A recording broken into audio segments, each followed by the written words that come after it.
Hey young friends, Dr. Bill here. Once again, we're continuing to take a look at the things that Jesus taught and said.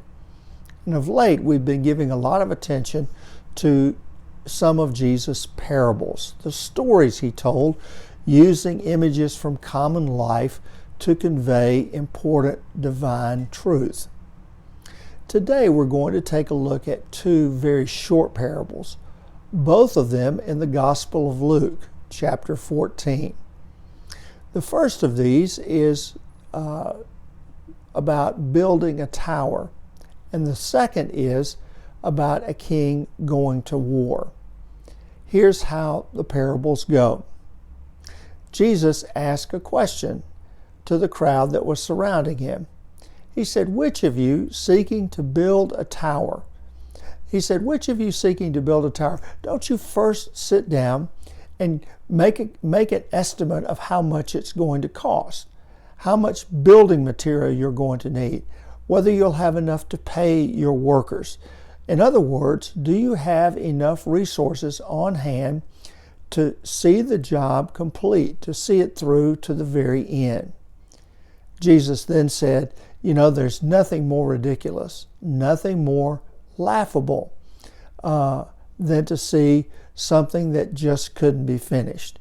So if you're passing a tower and it couldn't be finished, everyone will say, "Oh, he just made a terrible mistake. He just couldn't figure out how to get this done with what he had." And so Jesus was in essence saying, a thing half done is certainly not better than a thing never begun. In other words, it's better not to start at all if all you have is the capability to get something less than halfway done. The second parable is very much like the first. In it, Jesus describes a king, and he says, which king, before he goes out to war, does not sit down and calculate the cost? He has to figure out if his 10,000 men are more than capable to take on an army from an opposing king, an army that has 20,000 soldiers. Now the king may say, "Hey, my men are stronger, better equipped, we have more weaponry, and so we can take on a force larger than our own." But the king may also say, their army is a lot bigger. They have a lot more resources. Their weaponry is way more advanced than what we have. And if that's the case, the king says to himself, I could really get us into a lot of trouble here, so I am not going to risk my army. And so he sends out a delegation and figures out if there's a way to make a peaceful resolution before a war begins. He is counting the cost. Now, Jesus told both of these parables to emphasize that following him is not always easy. Sometimes it asks something of us. It can be costly.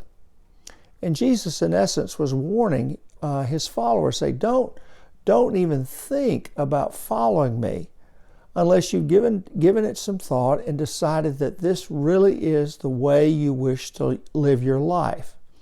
There's nothing worse than starting out and not being able to finish.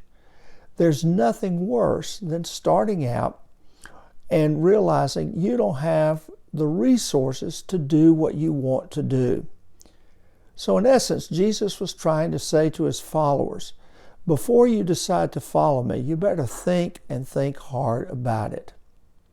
I guess the way we might frame it today would be a coach with any kind of athletic team. And so on the first day of practice, the team is gathered around the coach, and the coach may say something like this: "Hey, appreciate all of you coming out, but let me tell you, unless you're prepared to give 100%, unless you're prepared to do all the hard work and to do it with everything you've got, don't even bother. You just need to go ahead and check out and don't even try to be a part of this team." In other words, the coach is saying, I won't accept anything less than your full and best effort.